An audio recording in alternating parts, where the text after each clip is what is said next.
एवं आमे आशावादी जे यार किछि सुफल मिलिबो एवं एक सकारात्मक परिवेश भितरे ए मामलार अंत घटिबो।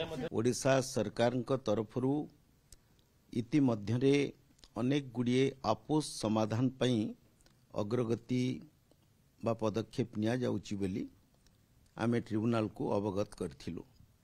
ट्रिब्यूनल गत आदेश रे निर्देश देइथिले इति मध्यरे उभय राज्य द्विपाक्षिक आलोचना माध्यम रे कोन अग्रगति हेची से संपर्क रे अवगत करेबा पई माननीय ओडिशा मुख्यमंत्री द्वारा एक उच्च स्तरीय बैठक करा जायतिला गत सप्ताह रे एवं से बैठक रो निष्पत्ति आधार रे मुख्यमंत्री माननीय मुख्यमंत्री श्री मोहन चरण माझी तांकर छत्तीसगढ़ काउंटर पार्ट बा माननीय मुख्यमंत्री विष्णुदेव साई को चिठी लिखिथिले।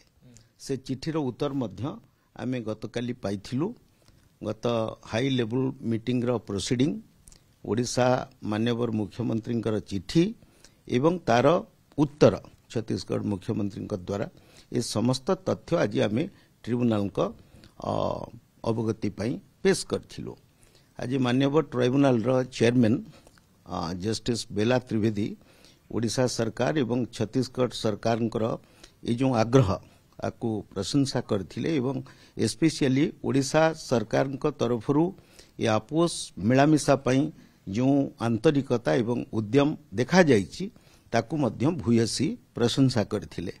आम सरकार तरफरु जे डेवलपमेंट कमिश्नर वाटर रिसोर्सेस विभाग चार्ज रे अछंती श्रीमती अनुगर एवं आमर इंजीनियर इन चीफ एवं एंटायर टेक्निकल टीम ओडिशा उपस्थित थिले ताकू भी मध्य माननीय ट्रिब्यूनल प्रशंसा करथिले ओडिशा आंतरिकता पई। छत्तीसगढ़ सरकार को मध्य आज ट्रिब्यूनल अनुरोध करचंती जेहेतु ये होची एक द्विपाक्षिक बा दुई राज्य संपर्कित एक गुरुत्वपूर्ण विषय वस्तु एथिरे एवं दुईटी राज्य रे मध्य समान सरकार अछंती केंद्र सरकार को मध्यस्थतारे ए संपर्क रे किछि सुफल मिली पारे बोली मध्य आशा प्रकट करछंती। आपण अतीत को यदि देखिबे इतिहास को देखिबे कोनोसी जल विवाद ये ट्रिब्यूनल माध्यम रे समाधान हेई नाही। ये संपर्क रे आपण मान तो मूलरू फॉलो करछंती। गत 6 वर्ष मध्य रे मध्य 2024 पर्यंत कोनोसी प्रकार सब्सटेंशियल डेवलपमेंट हेई नथिला। मु रिपीट करूची गुटिए मात्र साक्षी ए पर्यंत एग्जामिनेशन हेइचंती अनेक साक्षी अछंती आउ 10 वर्ष भी यदि ट्रिब्यूनल चले ये मामलार अंत घटिबनी। तेणु ए सबु विवाद सबु बेले राजनीतिक स्तर रे आपोष आलोचना माध्यम रे समाधान करा जिबा होची श्रेयस्कर।